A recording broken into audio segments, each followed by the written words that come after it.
people, welcome to Professor Benzene. This is Professor Benzene. Today we are discussing the NCERT solutions to Solutions chapter class 12 CBSE and ISC.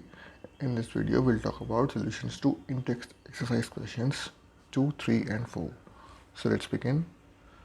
First question we have is this: H2S, a toxic gas with rotten egg-like smell, is used for the qualitative analysis if the solubility of H2S in water at STP is 0.195 m. Calculate Henry's law constant.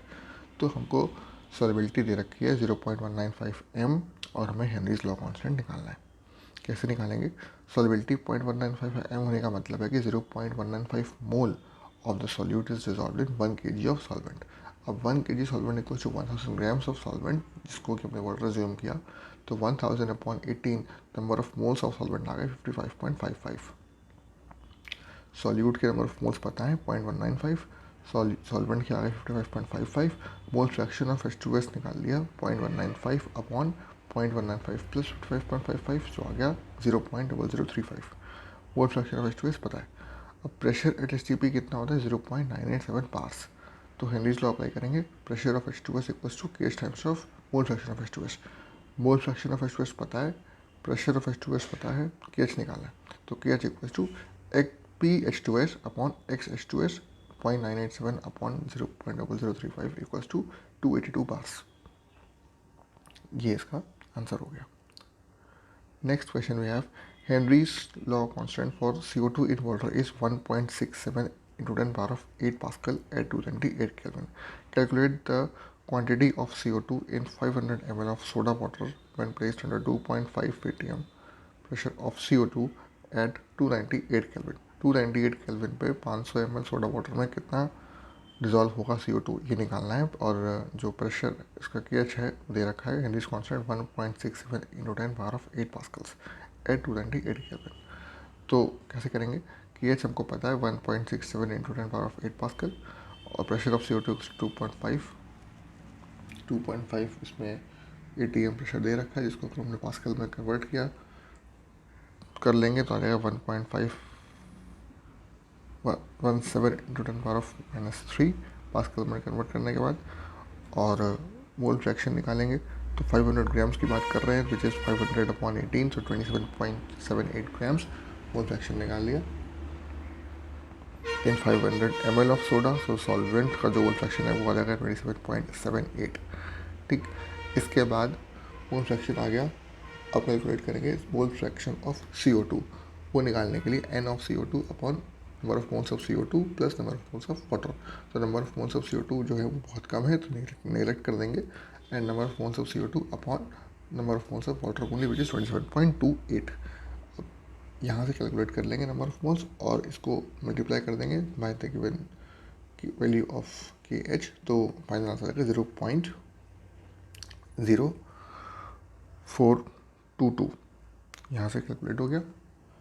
अब last में mass of CO2 कितना dissolve होगा, तो moles into उसका जो मास होता है ग्राम पर मोल में, उससे मल्टीप्लाई कर देंगे which is 44 for CO2. 44 into 42.14 into 10 power of -3 which is 1.854 grams. This is the final answer. यानी कि 1.854 grams of CO2 will be dissolved in 500 ml of soda water at 298 Kelvin under 2.5 atm pressure. Next question we have is the vapor pressure of pure liquid A and B are 450 and 700 mmHg respectively at 350 Kelvin. Pure liquids A और B का जो pressure है वो 450 mm and 700 mmHg है at 350 Kelvin. Find out the composition of the liquid mixture if total pressure is 600 mmHg. Also find the composition of the vapour face. दो liquid हैं A और B जिनको अलग अलग रखा है, तो उनका प्रेशर जो है प्योर सॉल्वेंट का प्रेशर है 450 एंड 700 mmHg.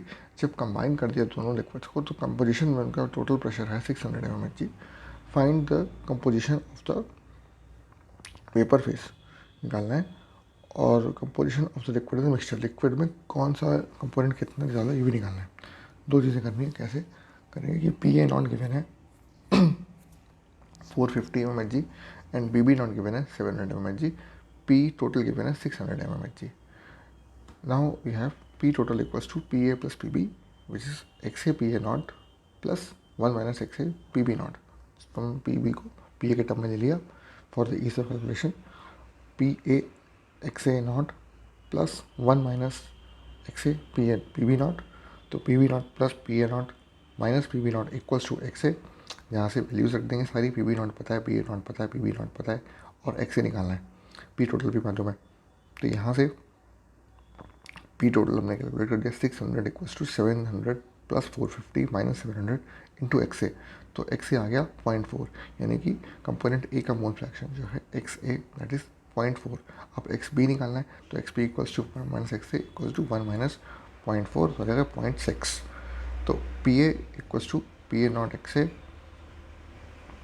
PA पता है, XA निकालिए 0.4 तो PA आ गया 450 into 0.4 equals to 180. PB equals to PB not XP तो 6.6 इसका मोल फ्रैक्शन है इंटू 700 इक्वल्स टू 420. अब दोनों का मोल फ्रैक्शन निकालना है.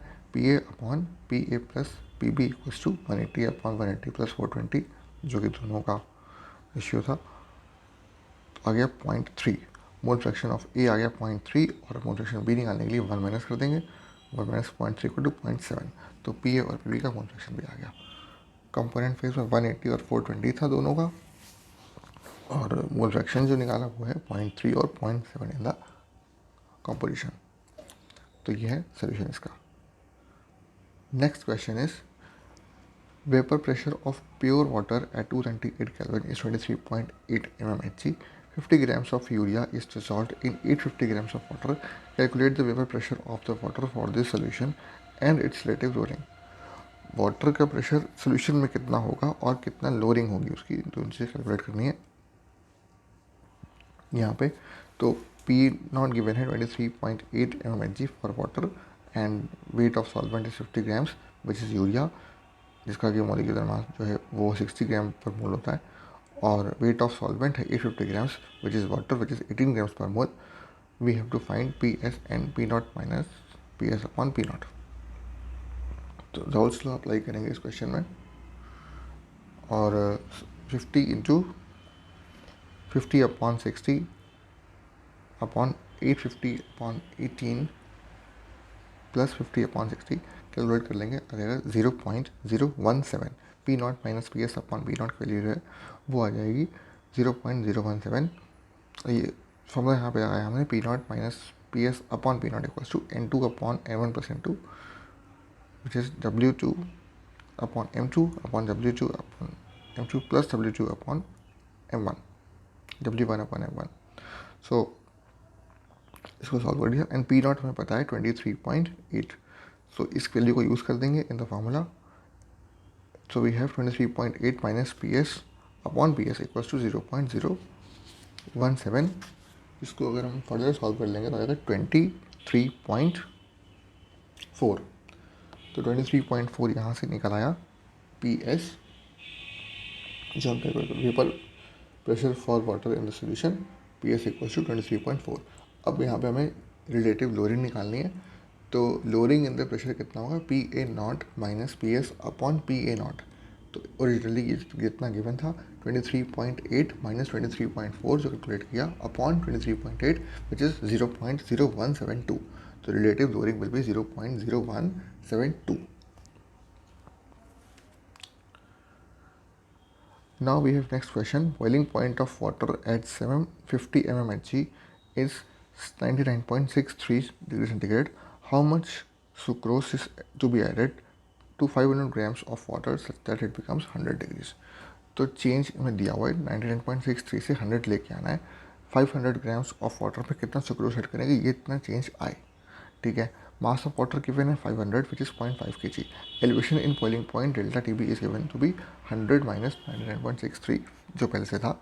तो आंसर इज 0.37 का एलिवेशन हमें चाहिए. Molar elevation constant KB is 0.52 kelvin kg mole inverse जो कि हमको पहले से पता होगा 0.5 kelvin kg mole inverse. Molar fraction mass of sucrose का जो मोलर मास है C12H22O11 यहाँ से निकाल लेंगे. 12 into 12 plus 22 into 1 plus 6 into 11 equal to 342 grams per mole. तो WB mass of solute equals to mass of molecular mass of solute into delta TB into weight of solvent upon Kb। सारी values पता है, रख देंगे, solve कर लेंगे। 121.7 grams यहाँ से आंसर आ जाएगा। तो यानी कि 121 grams of solute sucrose when added 500 gram of water, तो उसका जो बॉइलिंग पॉइंट है वो 99.63 से 100 पहुँच जाएगा। Next question we have, calculate the mass of ascorbic acid, which is vitamin C, formula is C6H8O6, to be dissolved in 75 grams of acetic acid to lower its melting point by 1.5 degree centigrade. Kf given at 3.9 kg mole inverse, Kelvin kg mole inverse। तो Kf दिया हुआ है और यहाँ पे lowering पूछ रहा है 1.5 डिग्री सेंटीग्रेड लोअरिंग करनी है, तो कितना डिजॉल्व किया जाए 75 ग्राम्स ऑफ एसिटिक एसिड में vitamin C. Delta T F given है 1.5 degree centigrade. Mass of acetic acid is 25 grams which is W1। इसका मोलिकुलर मास है 60 ग्राम्स पर मोल और कंपोनेंट 2 का मोलिकुलर मास है 176 ग्राम पर मोल। तो Kf गिवन है 3.9। हमें W2 निकालना है। सिंपली फॉर्मूला यूज़ करेंगे M2 equals to 1000 into Kf into W2 upon W1 into delta F. सारी वैल्यूज़ रख देंगे। यहाँ से हमको निकालना है W2, इसी W2 को कैलकुलेट करने के लिए W2 equals to 1000 into Kf नीचे आ जाएगा और M2 into W1 into delta T F. सारी वैल्यूज़ पता है 176 इंटू 75 इंटू 1.5 अपॉन 1000 इंटू 3.9, तो आंसर इज 5.077। इसको क्या हम 5.08 ग्राम भी लिख सकते हैं इन द एस्टिमेट। तो दैट्स द अमाउंट 5.077 या 5.8 grams of ascorbic acid is to be dissolved in 75 grams of acetic acid, ताकि 1.5 का जो melting point है वो lowering हो जाए। Now we have the next question, which is calculate the osmotic pressure in pascals exerted by a solution prepared by dissolving 1 gram of polymer of molar mass 185,000 in 450 ml of water at 37 degree centigrade। 37 degree centigrade पे 185,000 molar mass वाला एक polymer dissolve किया गया इन 450 ml of water. इसकी quantity 1 ग्राम थी। 1 ग्राम dissolve करेंगे तो osmotic pressure exert कितना करेगा ये निकालना है। वॉल्यूम गिवन है 450 ml which is 0.45 litres. Temperature given है 37 degree centigrade which is 273 plus 37 310 kelvin and R gas constant 8.314 हमको पता है। निकालना क्या है, पाई निकालना है osmotic pressure which is equal to concentration into R into T. Concentration is N upon V. तो N अपॉन वी निकालने के लिए N 1 अपॉन 185,000 ग्राम पर मोल। यहाँ से हमें N निकाल लेंगे और N में हमें चाहिए फाइनल। तो उसके लिए जो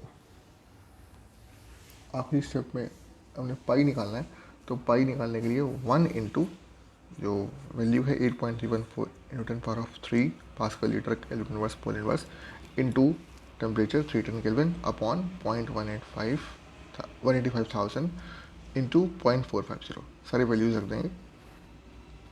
पाई CRT equals to WB into R into T upon MB into V। यहाँ पे फॉर्मूला यूज़ करेंगे ऑस्मोटिक प्रेशर का formula, mass weight of solute into gas constant into temperature upon molecular weight of solvent into volume.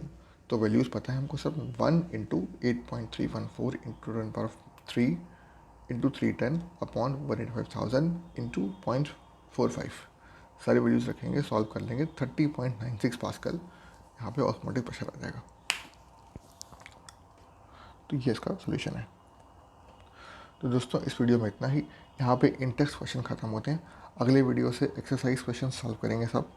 अगर आपको ये video पसंद आया, अगर ये वीडियो आपके काम का था, प्लीज़ इसे लाइक करिए, चैनल को सब्सक्राइब करिए और इस वीडियो को अपने दोस्तों के साथ शेयर करिए, स्कूल में, कोचिंग में, सब जगह, ताकि उन्हें काम आ सके। मिलते हैं अगले वीडियो में बहुत जल्द। Thank you very much.